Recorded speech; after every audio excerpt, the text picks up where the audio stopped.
Hey everybody, it's Jay and Nick, and we are just back from Sonoma, the first West Coast race of the year. Now, we used to hate sponsors. We would turn them away all the time. We didn't want any of that nonsense. And then COVID came, and now we love them. It's like people only do things because they get paid. And that's just really sad. However, we're big fans of, spreading the wealth around, so you can expect all kinds of swag and merch from now on at the official eBay Motors drivers meeting presented by eBay Motors, the official presenting sponsor, eBay Motors, because eBay Motors. Drivers meeting. And on the subject of sponsors, you race on Yokohama tires, you get a chance to win a set of Yokohama tires. Argonauts Awful Space, they won a set of Yokohama tires. Okay, moving on. Let's start with But Terrible / Hella Sweet, the 59 Bonneville of Full Metal Jacket Racing. Now, when you bring a 59 Bonneville, it's going to go smooth as...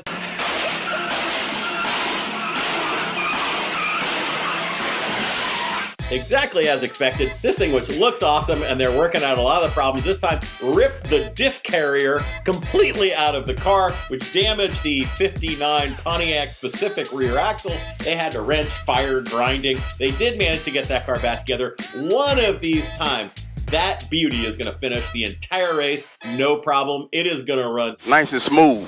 Let it lose that energy. Let it lose that energy. You know what I'm saying? It's all about transfer energy, baby. Slide that thing on the runway. Slide that thing. Slide that thing.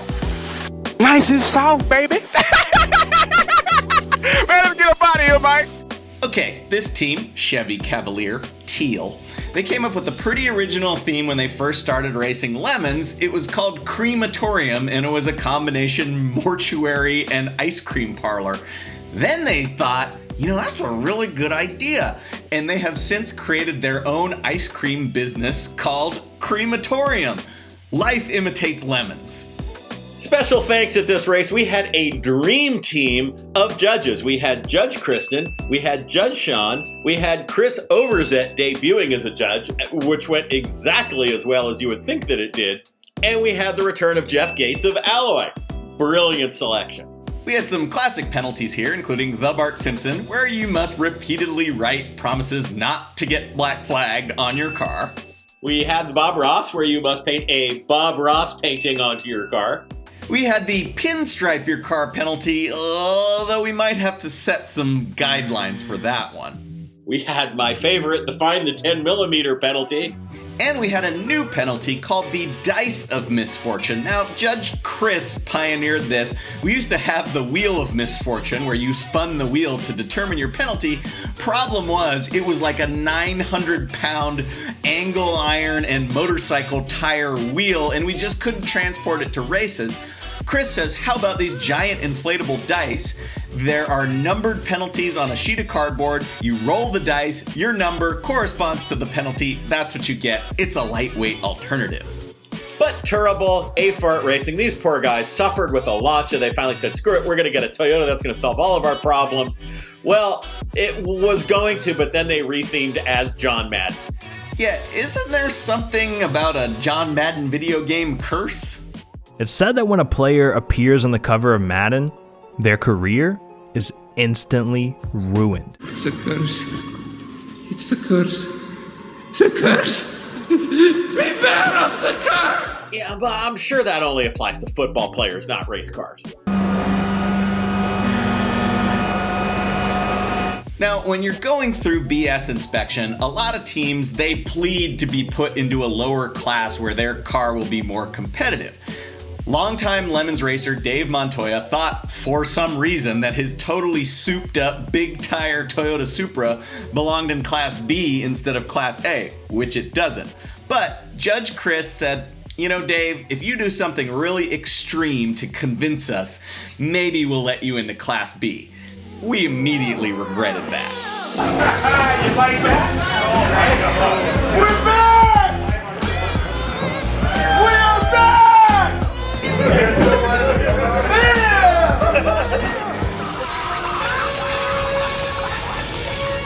So naturally, after leading the entire weekend in Class B, they didn't rip off a wheel sideswiping a car or anything, did they? Well...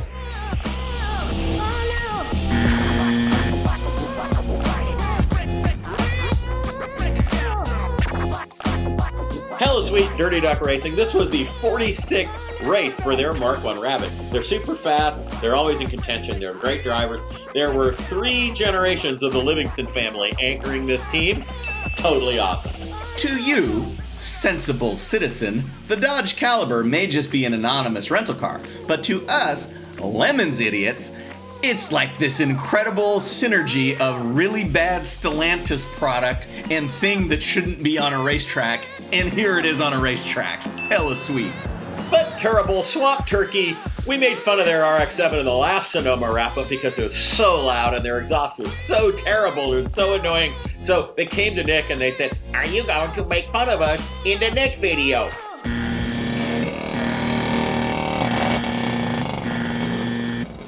Now, conversely, here we have Magnum Pies. They also have a first-gen RX-7, and they have no issues with shutting their car the f*** up.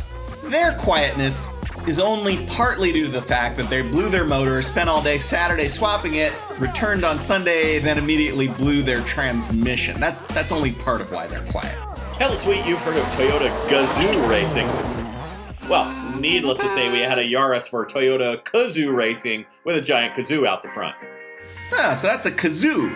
Here I was thinking it was 420 at the Porter Meadow from UC Santa Cruz Racing. That is actually what I thought too when I first saw it.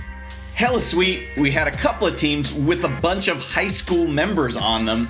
Now, Judge Kristin, she's a mom with almost high school age kids. She loved these guys. Thanks, Nick.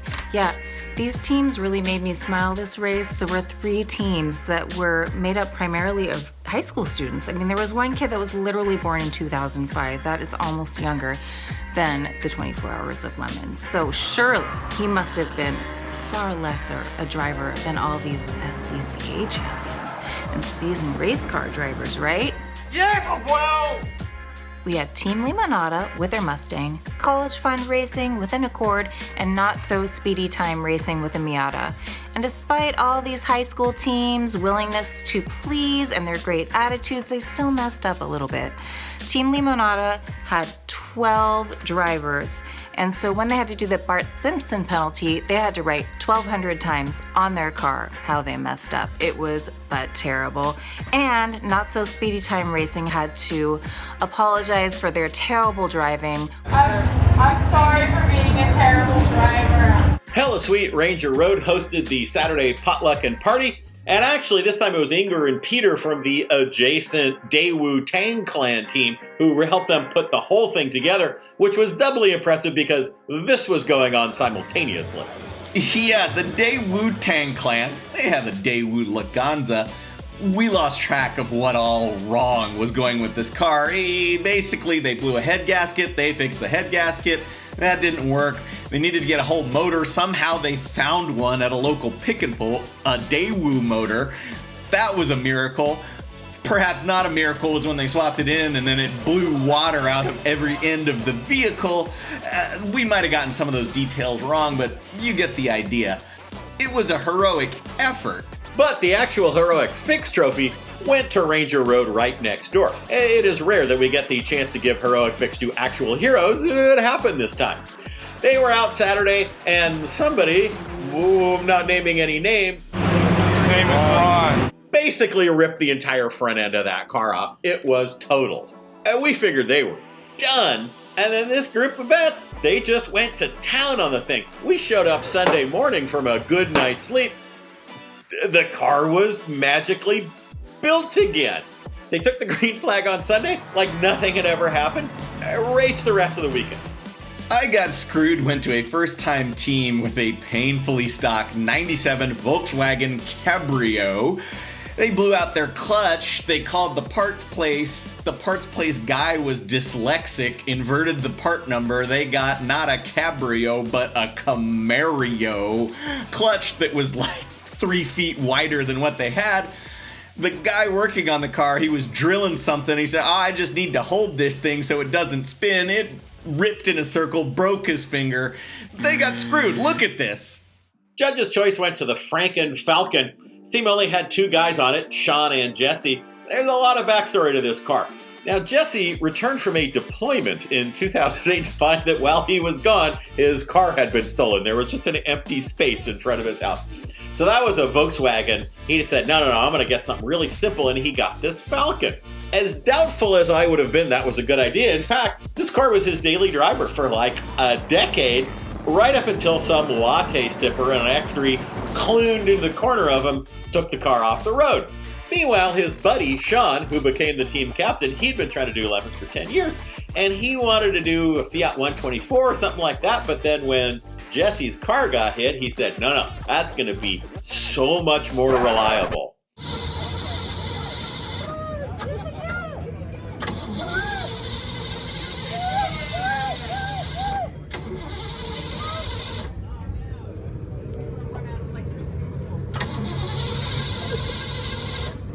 Special award for this race. It was called Worst Dressed. Let's go back to Judge Kristin for an explanation. I don't know, Nick. It's kind of hard to explain.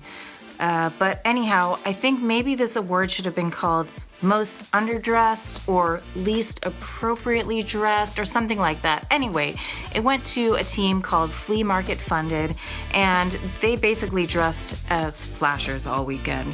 So they had their trench coats, they had their banana hammocks, they were flashing people all weekend. They were naked.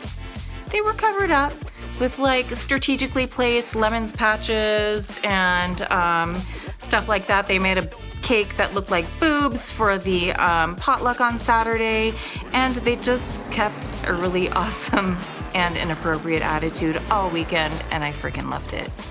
Speaking of working a theme and costumes, org choice went to Team Anal Probe Returns to Earth. They bought a Ford Probe years ago, and it just kind of writes itself, right? But these guys, they're always working their costumes. They're always in theme. They're always in character. Their car's kind of always on the track. Anyway, they're long overdue for recognition. Well done. The eBay Motors Halloween Meets Gasoline Award. This is the $1,000 prize that goes to the best theme, effectively. And so, for the first two races of 2022, we've seen a bunch of teams stepping up their game. Yeah, and honorable mentions this time, Wet and Reckless, the old Coot Civic theme. What? Huh? We had 4 idiots racing in their Curious George Audi. Now, this car has shown up before. It had Curious George on a bicycle. This time it was Curious George on a rocket. I said, hey, I didn't know Curious George was ever on a rocket. Their team captain said, yeah, if you pay attention, Curious George did all kinds of Who's Your Daddy brought a March Madness theme on their Miata. We had the School of Race Car Graduates. I particularly like the Subaru Silver is a theme. Prince was there with the Prince and the Revolutions per Minute Celica. That was really good. And then right at the very top of the heap as well, Transmittable Bridesmaids were super committed in their bride-themed Miata. But the winner of the eBay Motors Halloween Meets Gasoline $1,000 prize was the Tojan. Now, what is a Tojan? According to the internet, the Tojan, not a kit car, not a body kit, but instead a limited production supercar based on the F-body chassis intended to provide Ferrari performance and looks at a more affordable price. Which turned out to an automatic, strangled 305, and I think they were like $150,000 in 80s money. Just the most ludicrous thing ever. So, not a kit car, a low production supercar. Yep, internet says so. So, alright, really what we're talking about here is a crappy F-body with no modifications to the powertrain other than a body kit and some paint and a CRT 1980s internal navigation system for $150,000. So I'm sure even though the internet said they made 150, really there are 4 in the world anywhere. How did we get one? Yeah, so this team found the car abandoned in a garage, scored it for free. I think the owner was ecstatic to get rid of it. And back to that navigation system for a second.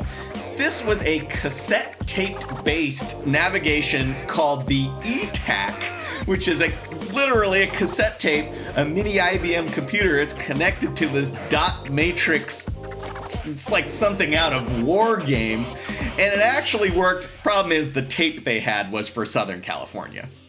Now, incredibly, they show up with this car. The E-TAC is all in there with the wheel speed sensors are actually literally zip tied to the calipers. That's how they did it back in the day.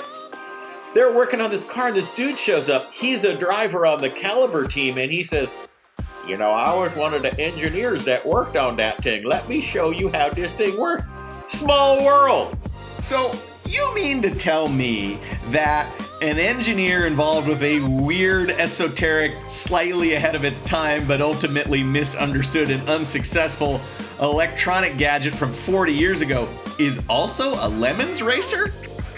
Hard to conceive of, isn't it? All right, and yet on top of all of that, they also felt committed to a complete hardcore 80s touchstone theme with Crocodile Dundee and Crockett and Tubbs and cocaine on the Countach wing on the back. I mean, they owned this problem all weekend long. It was super awesome. By the way, the guy who was assigned to be Crocodile Dundee, he was complaining, and they said to him, if you don't wear the Crocodile Dundee suit all day long, you don't get to drive. That's commitment. That is Halloween meets gasoline. The index of effluency, long overdue, went to Team Apathy and the Sonda. What in the world is a Sonda?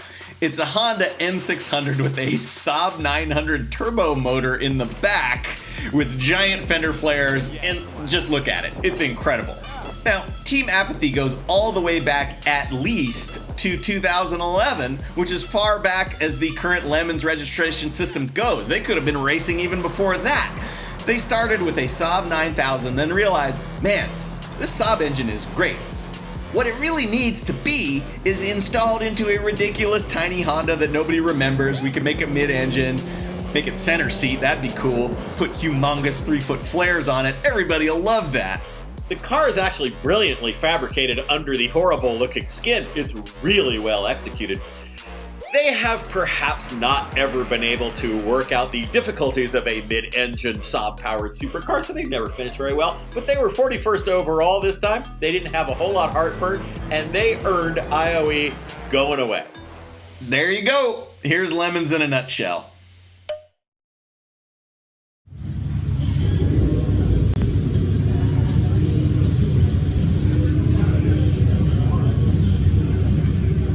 Battery just died.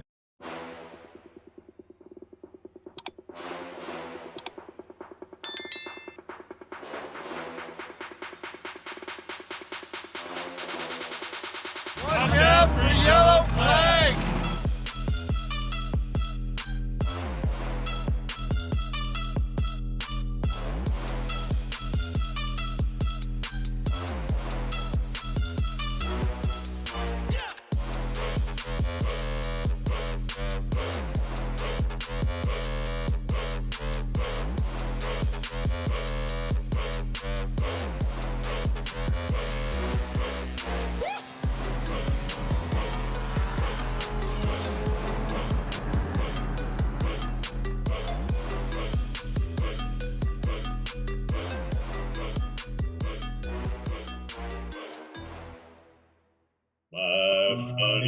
Funny Valentine, ready to the moon.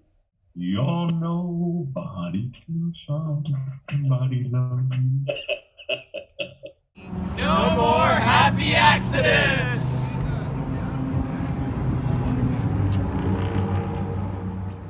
Slava Ukraina!